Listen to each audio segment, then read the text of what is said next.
This is Crenshaw, Briggs, and VT. We want the touchdown. We not trying to go for 3. And it's best if you get up out the street, cause them bulls out the pen and they about to stampede. His jersey up there, and I got it for the minute that he intercepted Deshaun Watson. I was at NRG, and that interception made me so happy I had to get his jersey. I think he should have been All-Pro. I think that, the 5 interceptions, 140 plus tackles that he had were excellent. Now, the feedback that I get when I tell this to most people is, well, he missed 36 tackles. Right. What have you been working with him in order for him to clean that up? You got a rookie coming in. I mean, you can talk about, any rookie. They're going to make mistakes. And I think for the most part, when you got a guy like Jalen Pitre, it's either one or two ways you can play that safety position that he plays. Either you can be scared or timid and not make any plays. Because, he had over 100 plus tackles, right? With 5 picks. If Jalen didn't play the way he played and let his instincts roll and just play with a chip on his shoulder, he wouldn't make that, and he wouldn't even be talked about for All-Pro.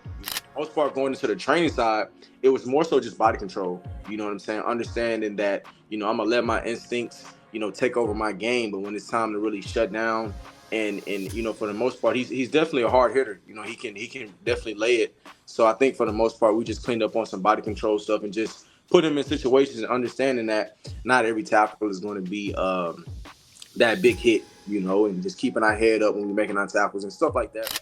Part of the reason why he has 36 mixed tackles is because of a safety's not supposed to be finishing with 147 tackles in a season. Like, that's a problem there. That's a huge problem right there.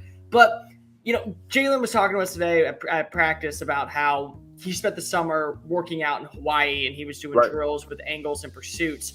Right. When you look at what he does, especially when it comes to the angle perspective, when you go through training, do you notice something about when you have players training in the sand because if it is a little bit heavier on their feet for them to be able to have to break down their hips and be able to take maybe smarter, smoother angles to the ball, or where they would be able to pursue to where you watch him play, a lot of the times the missed tackles aren't because of arm tackles. It's because if he's over pursuing. That's a key point too, just because I call it for the most part like that banana. You have Jalen at a point where if he's up top, he's always kind of running that alley. So he kind of takes the angle of not more so. So a good angle would be just straight down and just meeting the player where he's going to be, And a bad angle can sometimes be overrunning. And I think sometimes he get into that overrun mentality. And I think sometimes he gets to the point where he kind of bananas. To where he don't take a good enough angle and he shortens his steps. So now he's kind of playing from behind.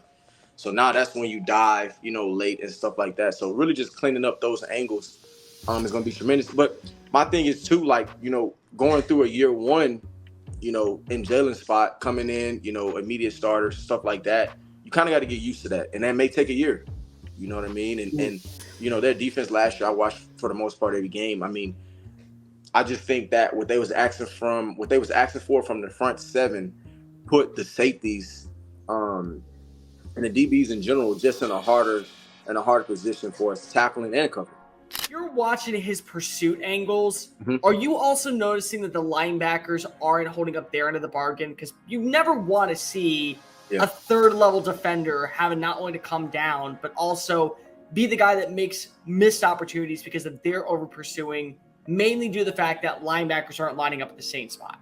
I haven't went back and looked at every missed tackle, but I can bet you a lot of money that a lot of his missed tackles, I mean, you can put anybody in that situation and probably 7 out of 10 guys probably missed that same tackle because it's not easy. You know what I'm saying? When you at, Jalen's at 12 to 15 yards and you got to scream down in the hole, the running back bursts through the hole. It's no linebacker, no nothing. I mean, it's open field. These running backs are elite guys. So for the most part, even if I'm training a running back, I mean, you better make him miss. You know what I'm saying? Look how much room you have. So I think when you just look at, he had, 30 plus missed tackles, but if you go back and watch those tackles wasn't easy to make because if I'm at a safety spot and I'm lined up and this hole shoots completely open and now between me and the running back it's 7 yards, I'm gonna scream down as well. So now that body control to where I got to scream down, settle my feet, and now he has a two-way go. He can give me a 1-2 jab, spin move, hurdle. I mean, I would tell anybody, good luck, you know what I mean? So I just think for the most part, man, those missed tackles, it's definitely some factors that go into it.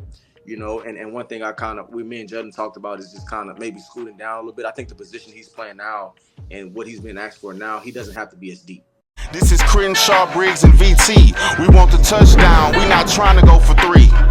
And it's best if you get up out the street, cause them bulls out the pen and they bout to stampede.